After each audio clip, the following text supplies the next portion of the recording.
Sõbrad, tere hommikust kõigile. Alati rõõm. Ma juba siin arvan, et kolmapäev või neljapäev hakkasin juba kibelema, et jõuaks see pühapäev rutem kätte, et saaks teie kõikidega siin kirikus ühiselt koos olla ja kõige väelist kummardada. Paar põgusat teavitust ennem teenistuse algust lihtsalt, et kõik sujuvalt jookseks. Täna on küünlapäev, aga üksiti täna 2. veebruar on ka Tartu rahu aastapäev. Ja selle raames teenistuse jooksul vahetult ennem jutlust tuleb Markus Alliksaar ja räägib meile põgusalt Tartu rahust. Ja siis sellele järgneb üks suurepärane maiuspala. Peale seda mängib meie andekas Eerik Kreem meile kuulsa Roman Toi loo Ela Eesti. Aga küünlapäev, eestlased, küünla põletamine, kõik see, meil on siia seotud huvitava sortii erinevaid küünlaid ja ma paluks, et meie kallid leerilapsed Silja ja Leena tuleksid ja süütaksid need küünlad, et siis see sümboolsus oleks ka siin õhus üleval. Küünlapäev ise sai oma nime keskajal, et ta tekkis ühest huvitavast tavast, kus kirikutes hakati jumalateenistuse ajal küünlaid siis õnnistama, jah, nii oleks õige öelda. See oli siis sümboliseerimaks Jeesust kui maailma valgust. Õnnestub, väga hea. Seekord võib kõik küünlad julgelt põlema panna, ei ole nagu advendi ajal, et 1 või 2 või 3. Ma teen ka põgusa palve, mille meie kallis Ando Kass on meile täna koostanud. Ja meie palume. Sina oled tõeline valgus, sa valgustad maailma oma säraga. Valgusta ka meie südameid, et kõik, kes me täna põlevate küünaldega sinu kojas sinu ette astume, jõuaksime kord sinu kirkuse valgusesse. Seda palume Kristuse meie issanda läbi. Aamen. Ja kui kõik küünlad on põlema saadud ja tütarlapsed on istet võtnud, siis ma palun, et me võtame oma laululehed ja laulame tänase esimese laulu Oh Jeesus, armuvalgus.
et oma ainult sündinud poja on andnud, et ükski, kes temasse usub, ei pea hukka saama, vaid et igavene elu tema pea olema.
Kristuse kogudus Jumala sõna, nagu me loeme seda Johannese esimesest kirjast, esimesest peatükist, salmist 5 kuni salmini 7.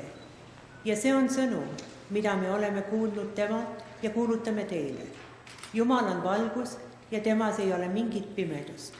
Kui me ütleme, meil on osadus temaga, kuid käime pimeduses, siis me valetame ega tee tõtt. Aga kui me käime valguses, nõnda nagu tema on valguses, siis on meil osadus omavahel ning Jeesuse, tema poja veri puhastab meid kogu patust.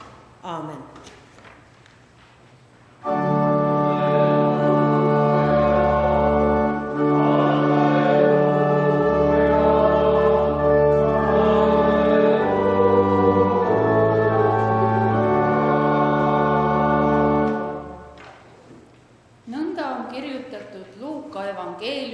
Teises peatükis, salmides 22 kuni 23.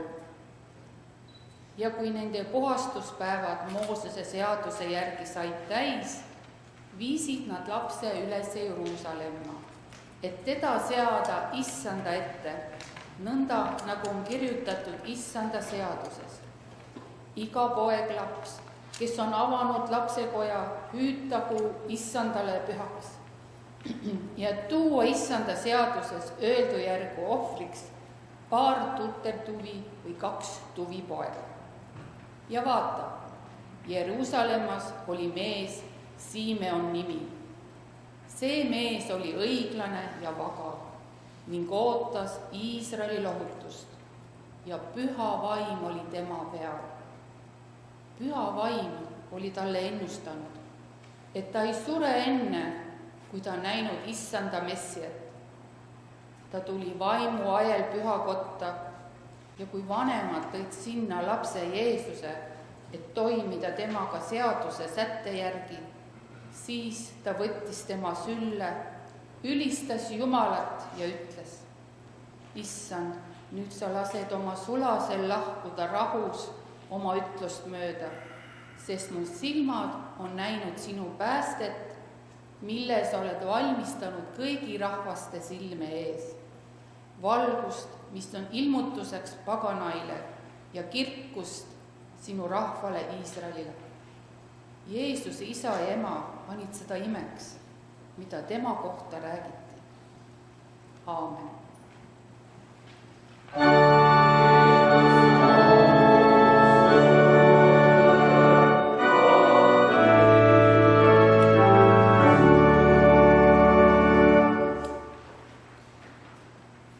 Palun tõuske, kui võimalik.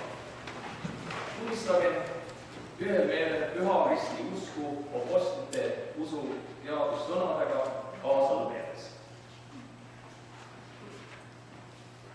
Mina usun Jumalasse,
Tänane päev on kõige tähtsam Eestile tema ajaloos 700 aasta keskel, sest täna esimest korda määrab Eesti rahvas ise oma tuleviku vabad lepingus oma endise valitsejariigiga. Nii kuulutas välja Eesti diplomaat Jaan Poska, kes juhastas Eesti Vabariigi delegatsiooni Tartu rahulepingu läbirääkimistel. Kuidas tekkis Tartu rahuleping? Nagu me kõik teame, Eesti vabadussõda algas 28. november 1918, kui bolševistlik Venemaa alustas rünnakud Narvale.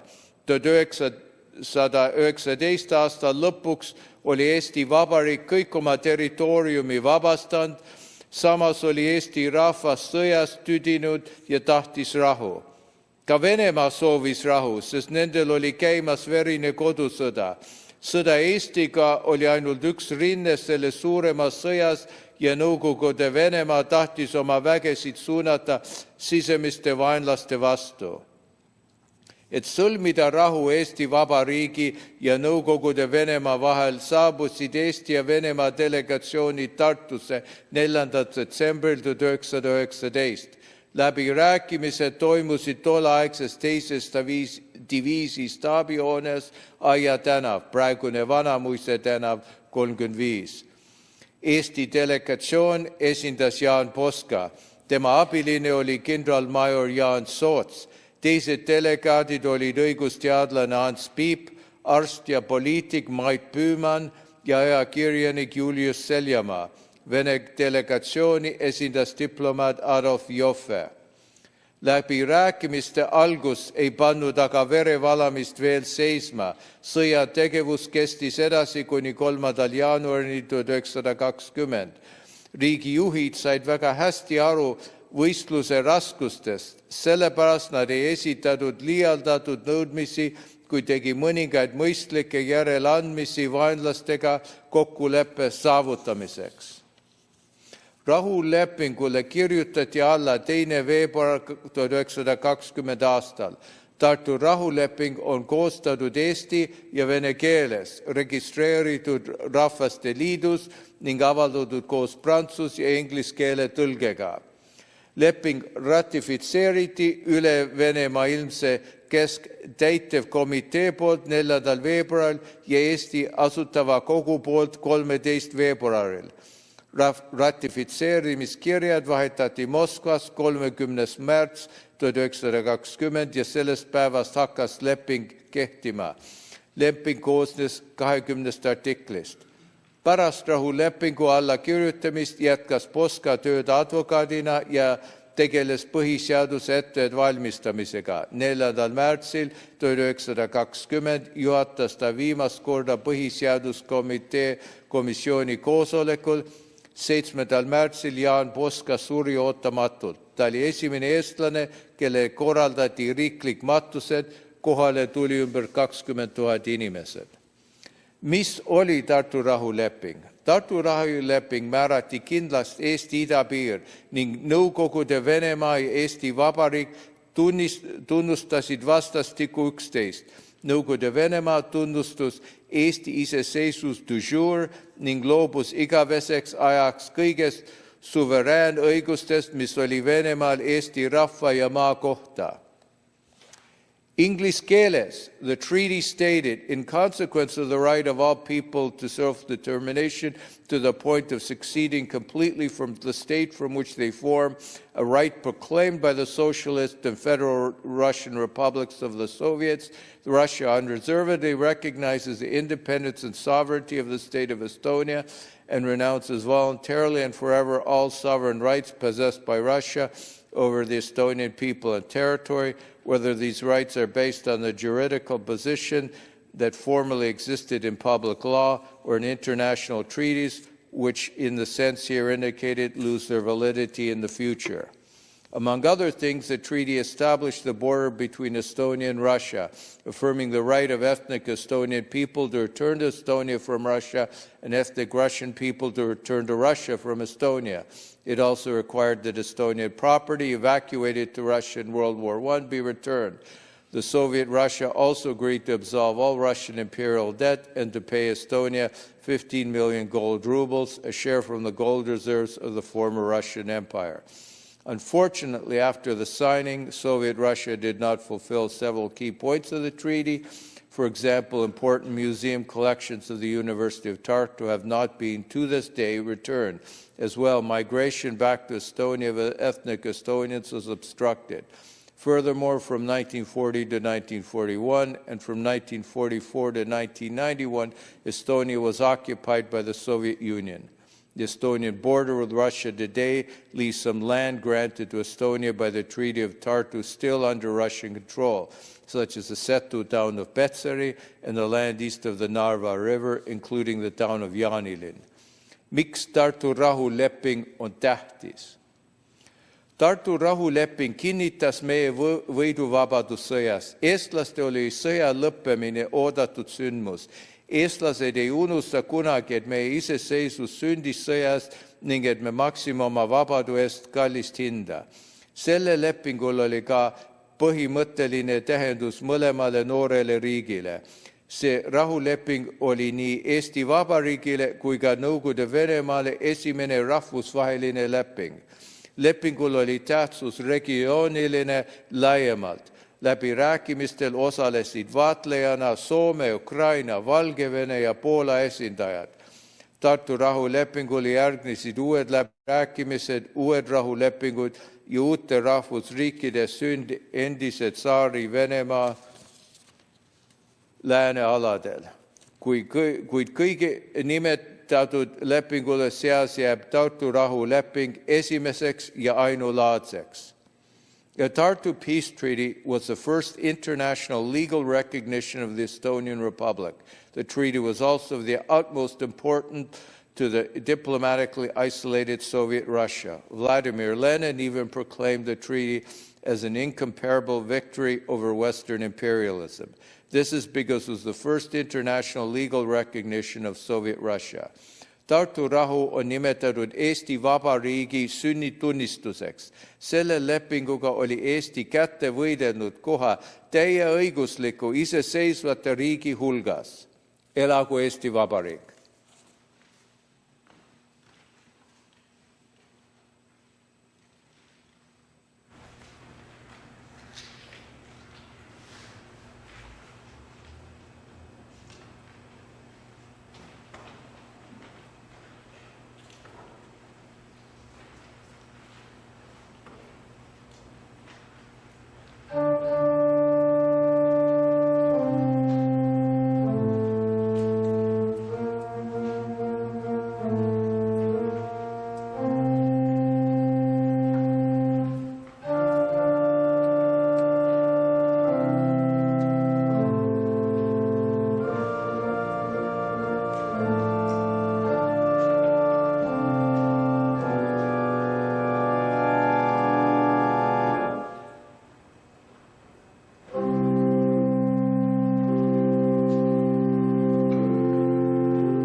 armu teile ja rahu meie Isalt ja Issandalt Jeesuse Kristuselt. Kuulge Jumala sõna, nagu loeme seda Johannese evangeeliumist. Jeesus kostis, valgus on teie keskel veel pisut aega. Käige valguses, kuni seda on, et pimedus teie üle võimust ei saaks. Aga kes käib pimeduses, see ei tea, kuhu ta läheb. Nii kaua, kui teil on valgus, uskuge valgusesse, et te saaksite valguse lasteks. Aamen. Tere hommikut, armas kogudus. Alustan ühe küsimusega. Kas olete näinud filmi Groundhog Day? Kui ei, siis lühidalt. Bill Murray mängib meest, kes elab ühte ja sama päeva ikka ja jälle. Igal hommikul ärkab ta taas 2. veebruaril ja raadios mängib sama laul. Alguses see on tüütu ja masendav, kuid lõpuks õpib ta kordusi näutima ja leiab igapäevas uue tähenduse. Aga räägime nüüd päris metsmarmoti päevast. Igal 2. veebruaril vaatame, kuidas metsmarmot ronib oma urust välja ja ennustab, kas talv kestab veel või tuleb kevad. See on lõbus traditsioon, kui tegelikult see on seotud valguse ja lootusega. Siiski on midagi, mis ei muutu kunagi. Oletamata selles, kas metsmarmot näeb oma varju või mitte. On Jeesus Kristus on meiega. Metsmarmoti päeval on tegelikult ka kristlik tähendus. 2. veebruaril tähistame küünlapäeva. See meenutab seda, mida kuulsime tänasest evangeeliumist, kuidas Maarja ja Joosep tõid Jeesuse templisse. Seal ütles Siimon, et Jeesus on valgus rahvastele. See hetk on piiblis väga tähtis.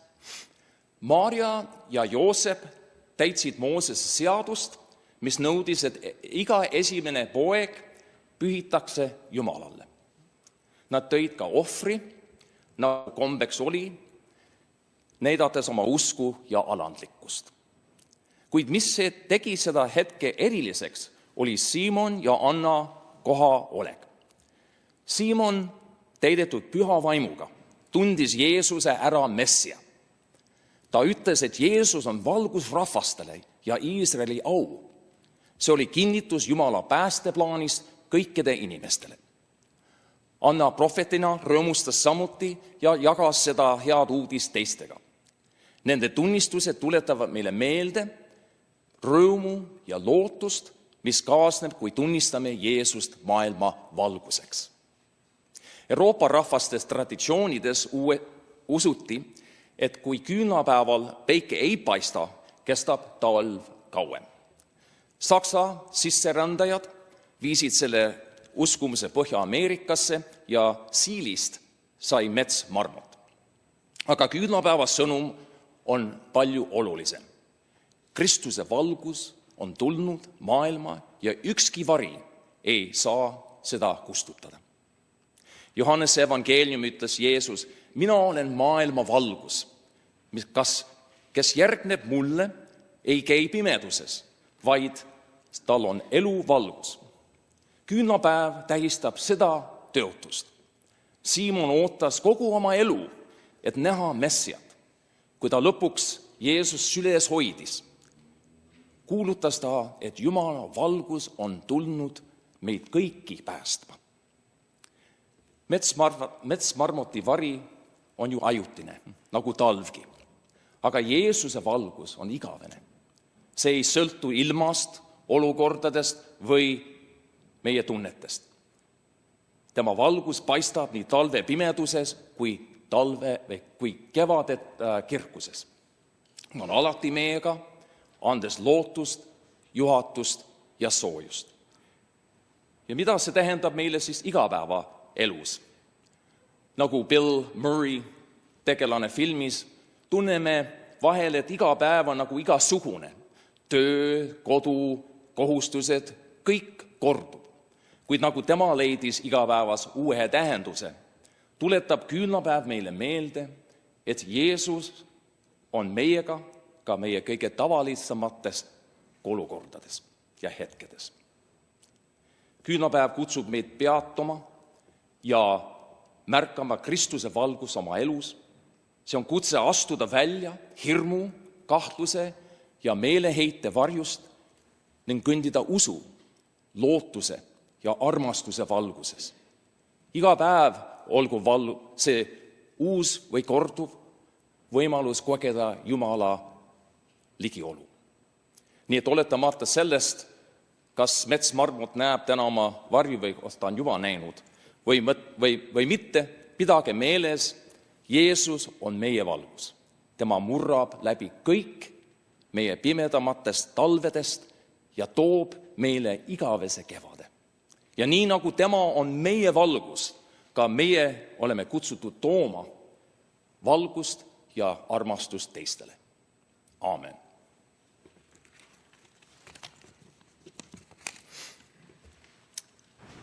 Lugupeetud kogudus, palun tõuske, et kuulda meie Isamaa riigi hümni viimast salmi, mis algab sõnadega Su Jumal üle valvaku.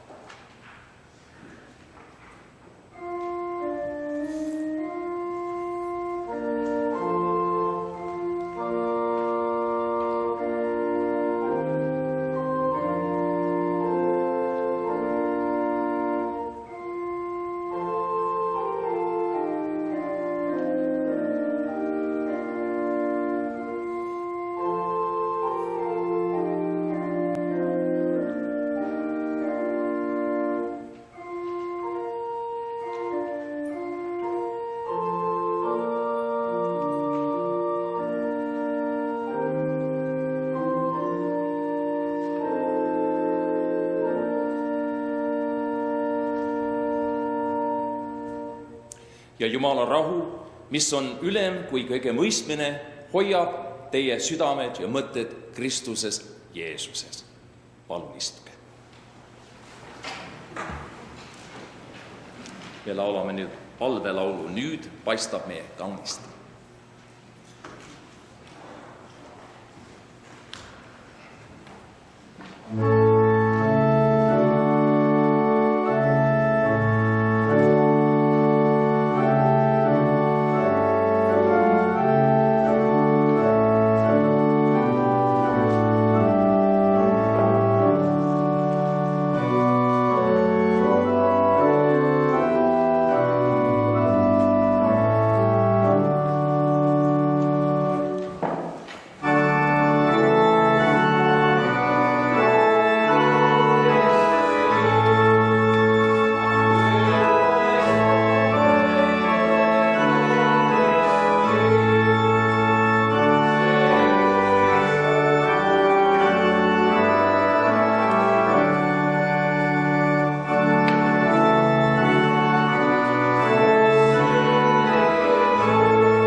sind Kristuse valguse eest, valguse, mis paistab pimeduses ja mida ei saa kustutada.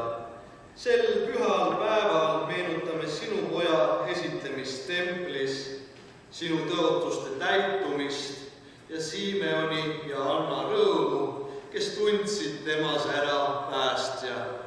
Aitäh, et oled näidanud meile oma au Kristuse valguse kaudu. Olgu meie südamed alati täis rõõmu sinu päästest. Issand, me kiidame sind.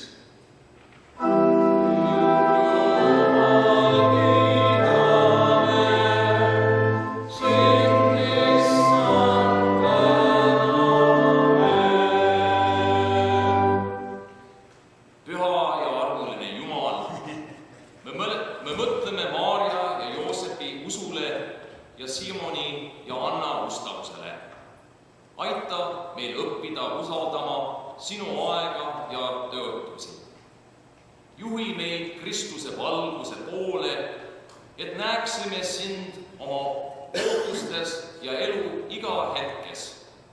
Lase oma valgused paista meie südamesse, et sinu arm muudaks meid seest ja väljas. Issand, kuule meid.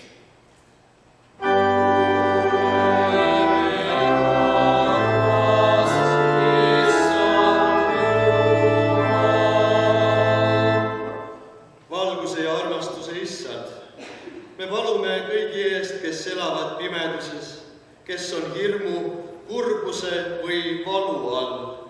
Too neile oma valgusega tervenemist ja lootust. Õnnista oma kogudust, et võiksime peegeldada sinu valgust maailmale ja juhatada sind otsivaid inimesi sinu ligiollu.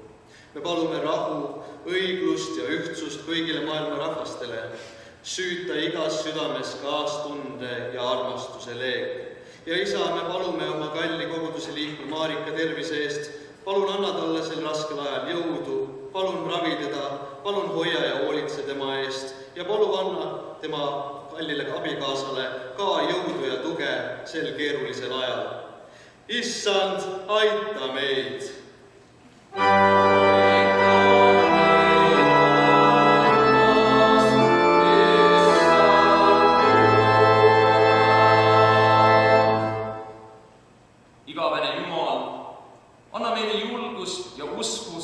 Särada sinu armastuse valguse oma kodudes, kogukondades ja kogu maailmas.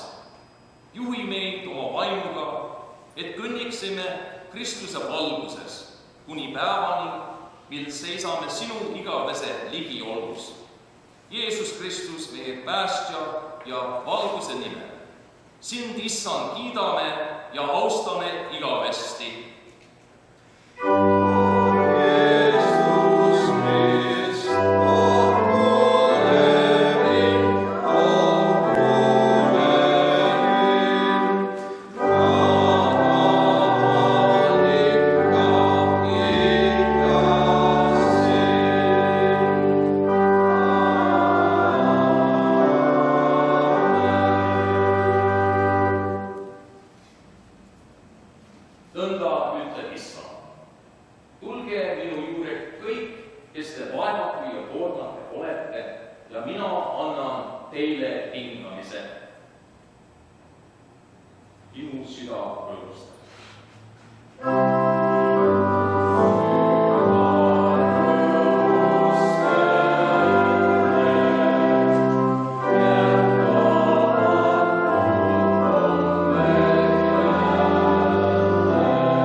issand olgu teiega.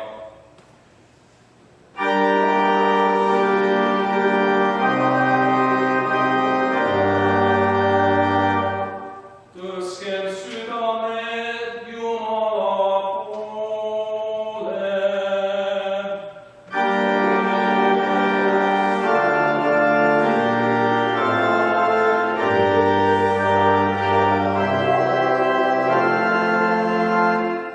Tänagem issandat oma Jumalat.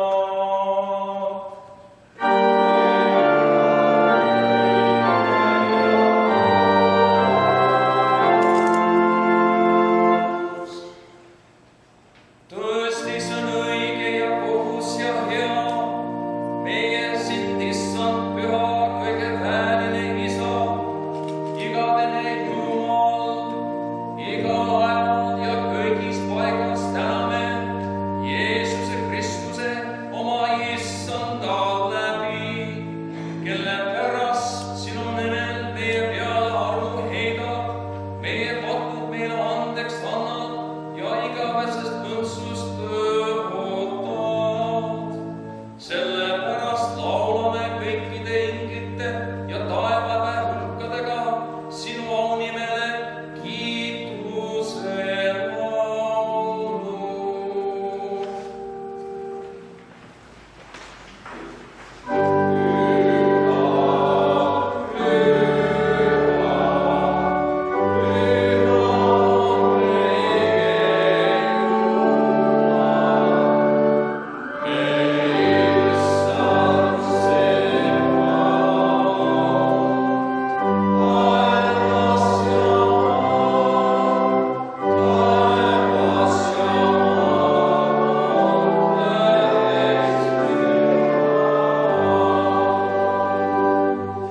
Me ülistame sind, taeva ja maa issand, õnnista seda püha söömaaega kõigile, kes siin sinu laual koos on, leivast söövad ja karikast joovad ja sellega sinu poja ihu ja verd tema tõotust mööda vastu võtavad.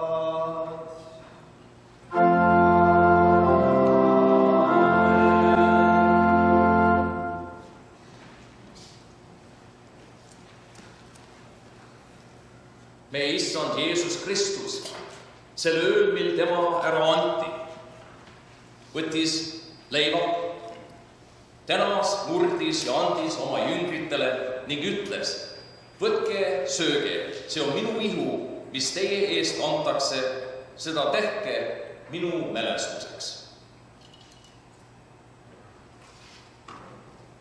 Sel samal kombel võttis tema ka karika pärast õhtu söömaaega, tänas, andis neile ja ütles: võtke, jooge kõik sealt seest, see sinine karikas on uus leping minu veres, mis teie eest valatakse pattude andeks andmiseks. Seda tehke iga kord, kui te sellest joote minu mälestuseks. Jeesuse nimel palume.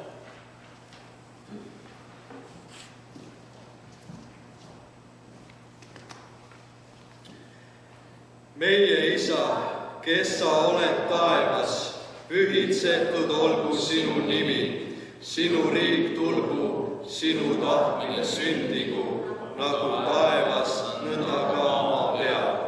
Meie igapäevast leiba anna meile tänapäev ja anna meile andeks meie võlad, nagu meiega andeks anname oma võlglastele ja ära saada meid kiusatusse, vaid päästa meid ära kurjast.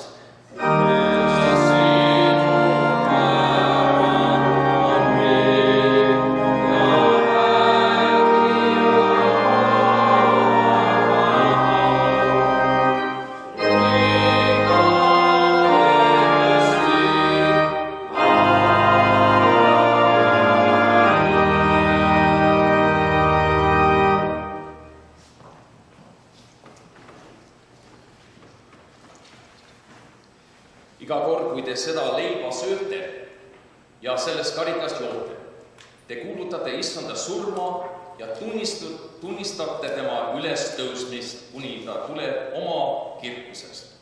Issanda rahu olgu teie kõikidega. Tulge, sest kõik on valmis.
ära kistandad, sest tema on hea.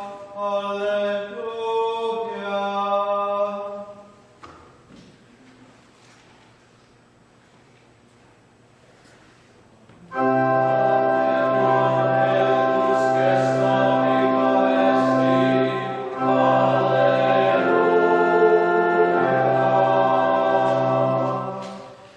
Jumal, sina täitsid Simeoni ja Hanna lootuse näha ja tervitada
Tore neid kõiki näha.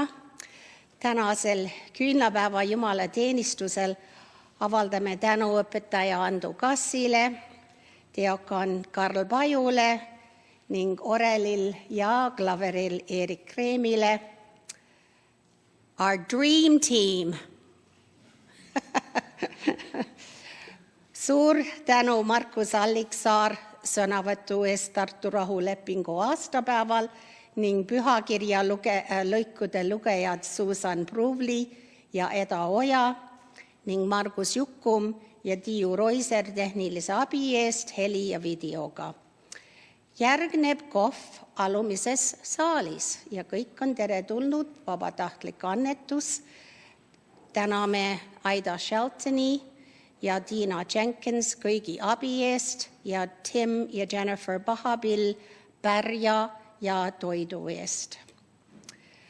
Ma usun, et suurem osa on saanud tõeterad, kust leiate teateid, aga kui te veel seda soovite, siis saate Tiina käest. Kolmapäeval, see näeb niimoodi välja, see sai jaanuaris juba välja jagatud. Kolmapäeval 5. see tähendab sel kolmapäeval toimub kell 12 gildi kokkutulek. Uued liikmed on alati teretulnud. Kui teil on üks lemmiksupp, palun tooge kaasa maitsemiseks, et saaksime uue kokaraamatusse lisada. Ja järgmisel pühapäeval 9. veebruaril toimub inglisekeelne jumalateenistus, our English service next Sunday, kus teenib diakon Karl Paju ja orelil mängib Changlier, järgneb kohv gildi ruumis. Ja meil on üks uus juurde lisatud üritus, see on nimelt lõbus sõbrapäeva pärastlõuna, mis toimub laupäeval 15. veebruaril kell 12 ja palume registreerida Maimu Mölderiga või Eerika Jõgi, kes on täna siin 6. veebruariks. Piletid on $15. Ja järgmisel päeval, see on 16. veebruaril toimub meil jumalateenistus Ehadares kell 3 peale lõunat ja kõik on teretulnud.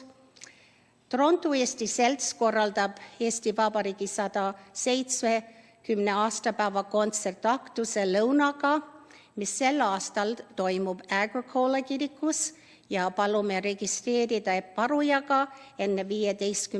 veebruari, piletid koos lõunaga $40. Ja meie järgmine eestikeelne jumalateenistus pühapäeval 2. märtsil, kus teenib diakon Karl Paju ja orelil Erik Kreem. Ma arvan, et kas leiditund toimub enne seda teenistust? Jah. Ja siis järgneb ka kohv gildi ruumis. Ja muud teated saate lugeda Tõeterast, aga mainin, et teatrireis selle jauks, mis toimub kolmapäeval 7. mail, Aida Shelton on siin, ta võtab vastu registreerimisi. Ja kõik meie teenistused on järelvaadatavad meie veebilehel, Facebook-lehel ja YouTube-kanalil ja ootame uusi abilisi meie teenistuste juures ja palun teatage mulle, kui saate aidata. Täna soovime tunnustada meie lahkeid annetajaid, kes on viimase 2 aasta jooksul teinud suurema annetuse summaga vähemalt $1000, kelle nimed on graveeritud lehtedele, mis leiate tagumisel seinal annetuspuul. Mitmed soovisid olla anonüümsed ja kahjuks mõned on juba lahkunud meie seast, aga ma loen ette nende nimed.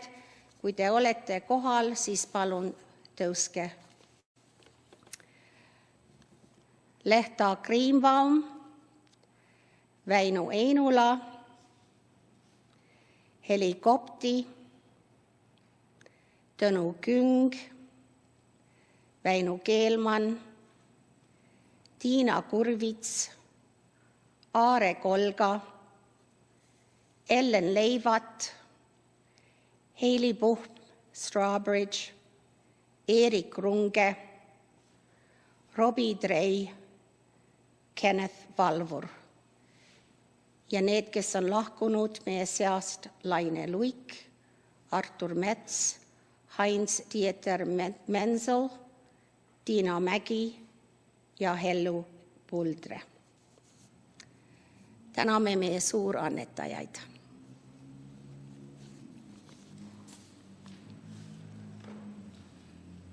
Kallis Kristuse kogudus, mingem rahuga ja teenigem issandat rõõmuga. Teenistus on lõppenud, ma tänan teid.